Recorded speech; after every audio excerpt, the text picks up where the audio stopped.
Hello and welcome back to another episode of Diablo to D&D. My name is David, and today I'm going to be going over the first batch of Runewords. Yay! So, I kind of got distracted. I've been doing a couple weeks ago, I started doing the set items, and then I got to Griswold's set. And it had a bunch of sockets, so I started doing socketing things, and then I started doing runes, and now I'm doing Runewords, and yeah, so that's why we're here. I have been just going on a kick doing Runewords and having so much fun doing them that I've just decided to start putting out a bunch of Runewords. We'll pick up on the set items after a while, but for right now, we're here. Now, a few things before I start. Runewords are, of course, made up of runes, and each of the runes have their own abilities. Unless it is very important, I will not be going over the rune abilities. You can tell that the runes are, or which abilities are the runes and which ones are the rune words specifically, because I have left a space between the two of them, so they're completely different paragraphs. As we go through the rune words, keep in mind that there are some specific rules for them that apply to everything. The first is that they are all legendary magical items, and the second is that they require attunement. That means that there is some significant power and some significant drawbacks to having or restrictions, not necessarily drawbacks, but restrictions to having each of these rune words. All right, we good? Good! Let's jump in! We're going to start off with Ancient's Pledge. This one is a shield with a Runeword Tau. Pretty well-known one because you get the runes to make it for one of the quests in Act 5. It's a pretty good shield. It gives you enhanced defense and a bunch of resistance, and some damage taken goes to mana. Now, this is the first one that I made. One, because it's in alphabetical order, but also because it's super simple. Runeword and Tal give fire, lightning, and poison resistance. So the rune word adds in cold resistance and a bonus to your AC.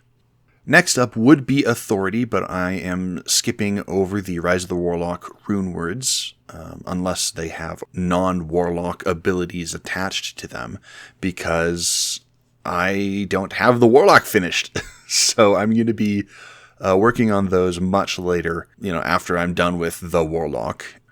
So the next one that we have up is Beast. It is a Bur Tir Mal Lum, and it's built around Beast. It gives Werebear, it has lycanthropy, and it gives you the ability to summon a Grizzly. It's also very, very useful for summoners because it has a Fanaticism aura when you equip it.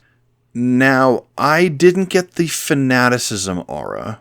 I think that was a bit too much for what I'm doing, because you look at this block of text and there's a lot. So first and foremost, all the weapons, if they have enhanced damage, are going to have a +1 or a +2 or a +3 bonus to their hit, or a bonus to their attack and damage rolls. This is in general a rating based on under 100% is a 1. From 100 to 200 is a 2, and then 200 and above, or I can't remember. I separated them out so that this is a 1, this is a 2, this is a 3.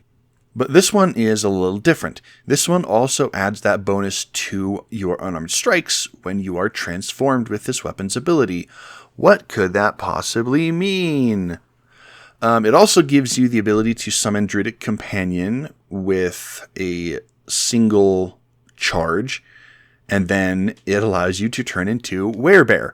This is a modified version of the Druid's ability to transform, And in this case, you can use your intelligence, wisdom, or charisma instead of your strength. So regardless of what class you are playing, you are capable of using this item. That said, if you're going for a dex build, it sucks to be you, but pretty much everybody else can use this.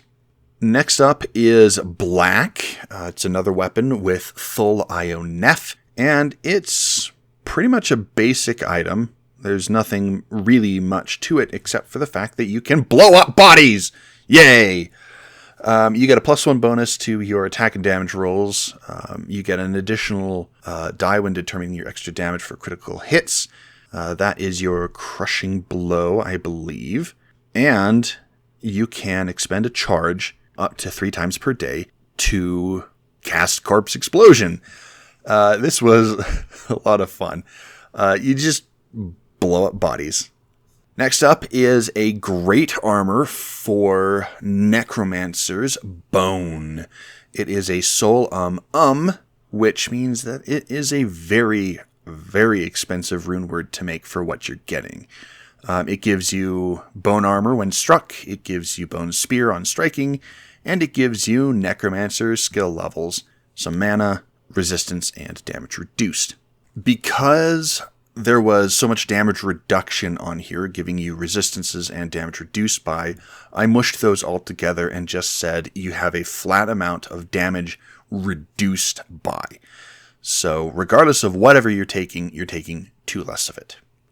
It also gives you the ability to cast Bone Spear at 5th level, or as a reaction, you can cast False Life at 5th level, and it regains 1d4 plus 1 expended charges at dawn. That mana, that bonus to mana was kind of difficult to get, but what I did was you can expend your charges to regain spell slots equal to the number of expended charges, which means you can get another 5th level spell slot, but you have the opportunity to cast Bone Spear. So it's a little bit flexible. It's a little more flexible, but it's still pretty good. Just, be careful about how you're using your runes, because you need 2 of them here. Next up is Bramble, and this was actually a lot of fun. First off, the Ral Ohm Sur Eth that you need means that it spells out rose with the first letters of those runes. And Bramble, of course, being a ton of thorns, rose has thorns. Yeah. So this is all about retaliatory. This gives you Thorn's aura. It has some poison skill damage, which makes it very, very nice. Some fire resist, and makes you basically immune to poison with 100% poison resist. And of course, adds some more thorns on top with the Spirit of Barbs. So this one is a +2 armor. See previous comment about weapon damage, or weapon bonuses. It gives you just flat out immunity to poison and the poison condition. And anytime you deal poison damage, you deal an additional 2d6 damage. This one doesn't actually give you the ability to deal poison damage, but if you have, if you're a necromancer, a poison necromancer, then your cloud kill, is it cloud kill? Did I change it? I can't remember. Your poison cloud, your poison nova deals additional damage. Your poison dagger, or what did I call this? Rapid concoction deals extra damage. Your Amazon, your poison javelin Amazon is going to deal additional damage. Very, very nice. This one also has some retaliatory damage with 1d10 piercing damage whenever you're hit, and gives you Summon Nature's Spirit at 5th level without requiring material components once per day. Summon Nature's Spirit is the combination of the 3 different spirits, the Oak Spirit, Spirit of Barbs, and the Heart of the Wolverine, mashed together into a spell. And so it's a little more flexible because you're not just getting the Spirit of Barbs, you're also getting, if you need to, some accuracy or some hit points. Next up, we have Brand. This is Jalo Malgul, and this one is pretty good for, it's pretty good for missile weapons because you can make it in missile weapons.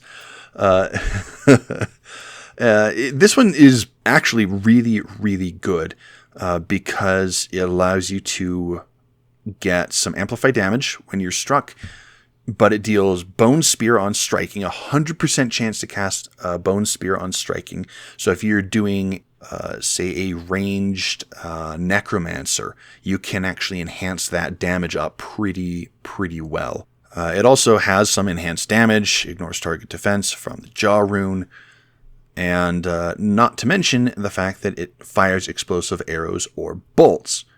Now, exploding arrows or bolts is, I believe, exploding arrow from the Amazon, but I have slightly modified that one for D&D.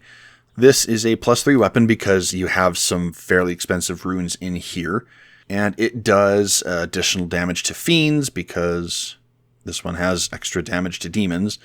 It has a modified amplified damage from the Necromancer, but its main ability is once per turn when you make a weapon attack, you can make that arrow explode. See, like Demon Limb, for example, in the unique items. Or it gives you the ability to cast Bone Spear with a set DC. These items that cast spells, most of the time, they have a set DC, so you're not actually casting them. You don't need to be a spellcaster in order to cast them.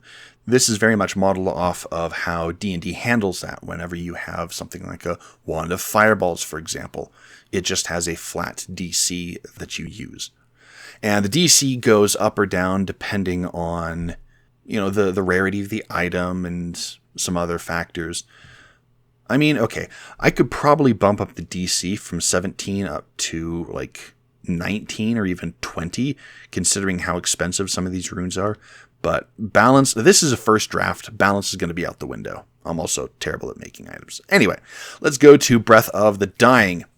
Breath of the Dying is an amazing rune word. It's a very, very, very expensive one, but also a very good one. It is a Vex Hell El Eld Zod Eth. Say that 5 times fast. And it is one of the best weapons in the game. It gives you Poison Nova, it gives you enhanced damage, damage to undead, some life stolen per hit, a huge chunk of attributes, and even cuts your requirements because of the Hell rune. Now, this is very clearly going to be a +3 weapon. It gives some additional damage to undead, of course, but you can also, when you kill a creature with this weapon, you can spend a reaction to do the Necromancer's Poison Nova. Because it's so expensive, I just flatly said, anytime you hit a creature with this weapon, you regain 1 hit point. It's just that good. Next up is Bulwark. Now, Bulwark is the first of the 6 helms that was made specifically to keep your mercenaries alive. All of them have Shale Io. All of them are 3-socket helms, and the different third rune, each of the third runes are a different element. That is physical, that is magic, that is fire, cold, lightning, and poison. And they're pretty much cut and paste in what they do. They all have faster hit recovery, life stolen per hit, some defense, some vitality, increase your life, and this one has replenish life, damage reduced by 7, and physical damage received. It's physical damage reduction. In D&D, I made a modification to the Soul Rune, because Soul Rune says damage reduced by 1. Bludgeoning, piercing, slashing damage is reduced by 1. In this case, I bumped it up to a 1d4. And because there is that huge chunk of replenish life, I just said, anytime you regain hit points, treat any dice rolled as having their maximum value for you. So this means if you are in the Prayer Aura, Paladin's Prayer Aura, and you expend a hit die, roll it, and regain hit points, you just take the maximum. Next up is Call to Arms, another very, very powerful and very useful weapon. It is Am Ral Mal Ist Om. I have only ever made one of these, but you usually make it in a flail or something because it is a switch. It's a weapon switch so that you can do pre-buffs before getting into combat. It gives a bonus to skills, some attack speed, enhanced damage, a little bit of fire damage, life stolen per hit, but the whole thing is built around battle command and battle orders. It also gives battle cry, but nobody ever uses battle cry. In this case, for D&D, it is not going to be a pre-buff weapon. It is intended to be a main weapon. There's no real pre-buff weapons. You just kind of... Well, okay, I guess technically there are. Things like... There's pre-buffing, Bless, Hero's Feast, things like that. So, as an action, each creature of your choice within 30 feet of you gains temporary hit points equal to half your level for 1 minute, and gain advantage on ability checks. But this can only be given to them once per short or long rest. This is, of course, the modified version of the Barbarian's battle command and battle orders. The Barbarian needs to use Shout in order to give those to the creatures, but because this doesn't give Shout, but Battle Cry instead, I just made it a slightly different, I modified it to fit. And then, of course, this does give you Battle Cry. You just have other creatures make a Wisdom saving throw, and on a fail, other creatures have advantage on attack rolls against that creature. Moving on to Chains of Honor, we have Dol Bur Ist. So this is going to be a pretty good, pretty high armor. Gives some bonus to skills, bonus to demons and undead. So this kind of points you in which direction you want, what you should be doing. But its biggest strength is the fact that it gives 20 to strength and a huge chunk of resistance. In D&D, it's not quite so good. In Diablo, it's also not quite so good, but in D&D, it's probably worse relatively. It does give a +1 bonus to your AC, and it does give you additional damage versus an undead or a fiend, but it also, like Ancient's Pledge, cuts your cold, fire, lightning, and poison damage by 1d4. Chaos is made specifically for assassins because you can only make them in Katars. With a Fal Ohm this is pretty expensive, although thankfully you only need 2 expensive runes. I mean, I say expensive runes, I play single player, so I don't ever have these runes on hand. But this is intended to be a build-around weapon with Whirlwind. It does give Frozen Orb and Charged Bolt on striking, and it adds a huge chunk of magic damage, but it's all built around that Whirlwind. Now, I put it together. This is a +3 weapon. You can see that in the runes section, because Ohm makes a creature, or makes a weapon a +1 weapon, so I just added on top of that. And then you have an additional 1d8 force damage, gives some regeneration whenever you kill a fiend, and then it just gives you Whirlwind. It gives you the Weapon Master Barbarian's Whirlwind ability, with the advantage of using your dexterity instead of your strength. Now keep in mind that it says, on a fail, a creature takes damage equal to a roll of your weapon's damage die, plus your strength or dexterity modifier. That does mean that it adds the 1d8 force damage onto the weapon. Unfortunately, I don't really know how to get that Frozen Orb or Charged Bolt onto the weapon. The way that it's set up, Whirlwind is a dexterity saving throw. I don't know how to add in on-hit effects onto saving throws. I could say that it switches, so you can switch up how you do it, so it's a Frozen Orb or a Charged Bolt on an attack, but then I'll just I'm throwing my hands up here, and I'll deal with it later. As I said earlier, I am going to skip Coven and move on to Crescent Moon. It is a Shale and Tier that is built around lightning. It has Chain Lightning or Static Field on striking, a bunch of enhanced damage, but it also has a ton of -2 enemy lightning resistance. And for some reason, it allows you to summon a Spirit Wolf, which is cold damage. It must be the Crescent Moon. Anyway, it is a +2 weapon, and that -2 lightning resistance means that your lightning damage ignores resistance to lightning. This is a ton of fun because it has 10 charges, and whenever you hit with the weapon, you can burn a charge to cast Static Field, or you can burn 3 charges to cast Chain Lightning. Now, Static Field is really good. There's no save. It's just a flat amount of damage, or it's just automatic damage, but it becomes less and less useful. Having Chain Lightning on top of Static Field, burning 3 charges, means that you can only use it 3 times per day, and getting, 1 cast of Static Field off and then burning Chain Lightning charges, or burning charges on Chain Lightning, means that you can use that full 10 per day. And because you're regaining 1d8 plus 2 expended charges every day, you're always going to get at least 1 charge of Chain Lightning, and more likely than not, additional charges to cast either spell later on. This one also does give you Summon Druidic Companion with a +7 spell attack modifier and a DC of 15, and it is once per day. Next up, we have another one of those helms that is intended for your mercenary. It is Cure with Shale Io Tal. This is intended for anti-poison. Now, this one has a cleansing aura, which is very nice, and gives some poison resist and poison length reduction. This basically negates every bit of poison in the game. The cleansing aura is fantastic. Poison resist and poison length reduced is amazing. In this case, Cure in D&D just gives you resistance to poison for that modified Tal rune, and then gives you a 20-foot cleansing aura from the Paladin.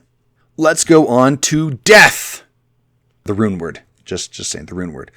This is a Hell L Vex Ort Gull, and can be made in swords and axes. This one gives Chain Lightning when you die. Please don't. Useless on hardcore.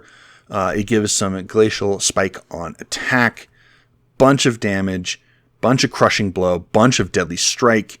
And has some Blood Golem charges for some reason. Now, I wasn't able to get the Blood Golem on here. I'm not entirely sure what to do. In part because that one's just like a stat block on the Necromancer, and I'm not sure if I want to put in stat blocks here. But it is a +3 weapon, has a huge critical hit range of, huge is one more than normal. Huge critical hit range adds more damage when you critically strike, and when you make a weapon attack, you can instead cast Ray of Frost, and then it blows up in an area similar to the Glacial Spike on the Sorcerer. And then, of course, when you die, you cast Chain Lightning at 9th level, because screw everybody around you. And then it has Indestructible as well for some reason, and so it cannot be damaged or broken. Delirium is an interesting rune word. It's fairly cheap to make, Lemist IO, and it does some pretty good retaliatory and confusing things. It has Mind Blast when struck, and has Terror when struck. It gives Confuse on striking, has a chunk of defense, and then has some Attract charges. But it has a 1% chance to cast level 50 Delirium when struck. Delirium, it turns you into a bone fetish. It just turns you into a bone fetish. There's those little pygmy-looking people that run around and explode when they die. Bane of hardcore is everywhere. But it's a visual change because like your passives still work and some other things, but you're still restricted on a bunch of other things. So you get a ton of like good stuff for what you're getting, but you also have a chance to just not do anything for an entire minute. So take that for what it's worth. It is the only helm to give you a +2 to skills. That is just kind of generic. So it's actually not bad, but it's a kind of high risk, high reward sort of thing.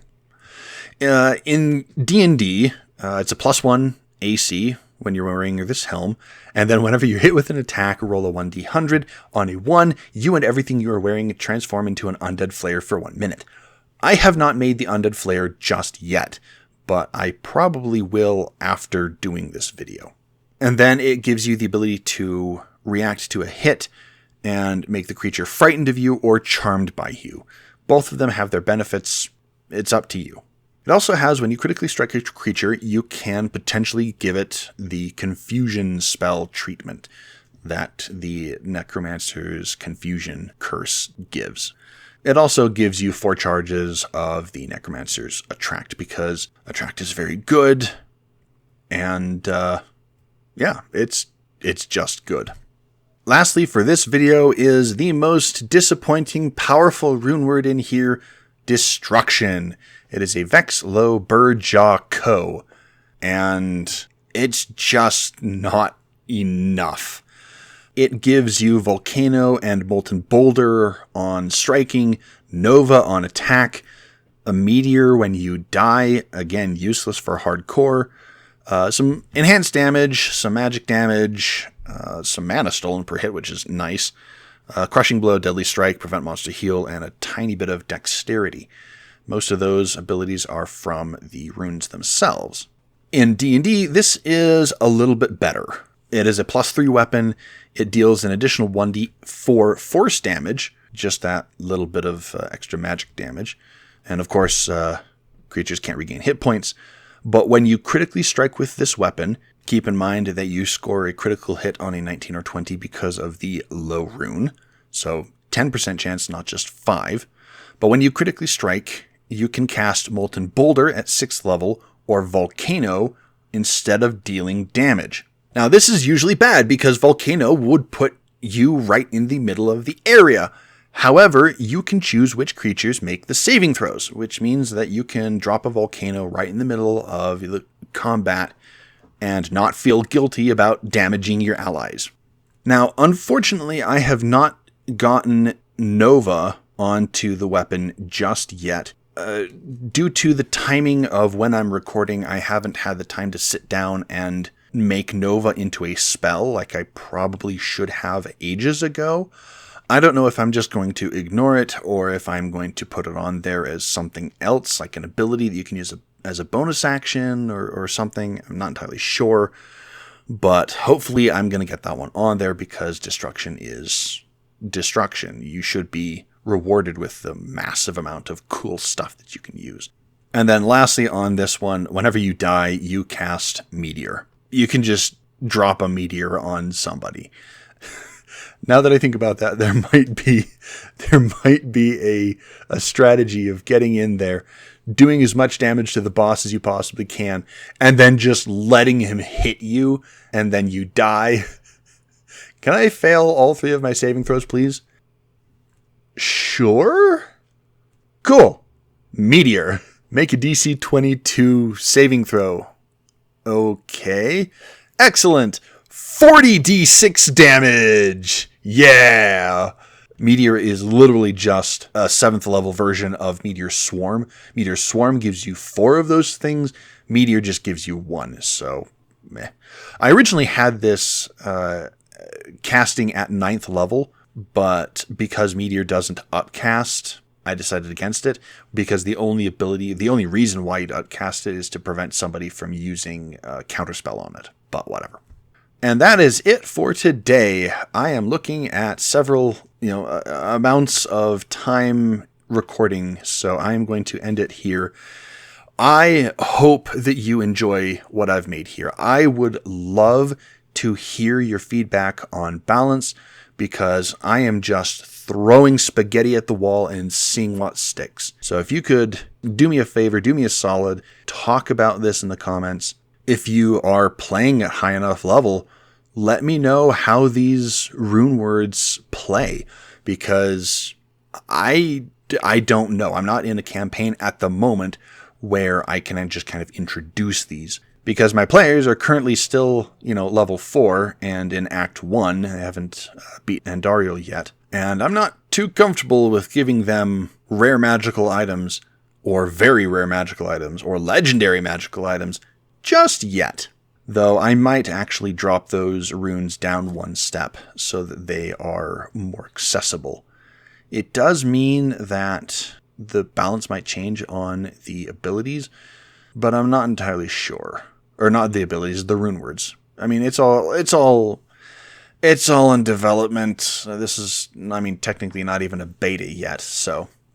Anyway, I would love to hear your comments. Let me know in the comments section below. Let me know what you think. You can contact me at XenosFan2, that is XENOZFAN2 on Blue Sky and Reddit. And you can contact the channel directly at Diablo TODND on Blue Sky and YouTube. Thank you much for watching, and I will see you in the next one. Have a good whatever.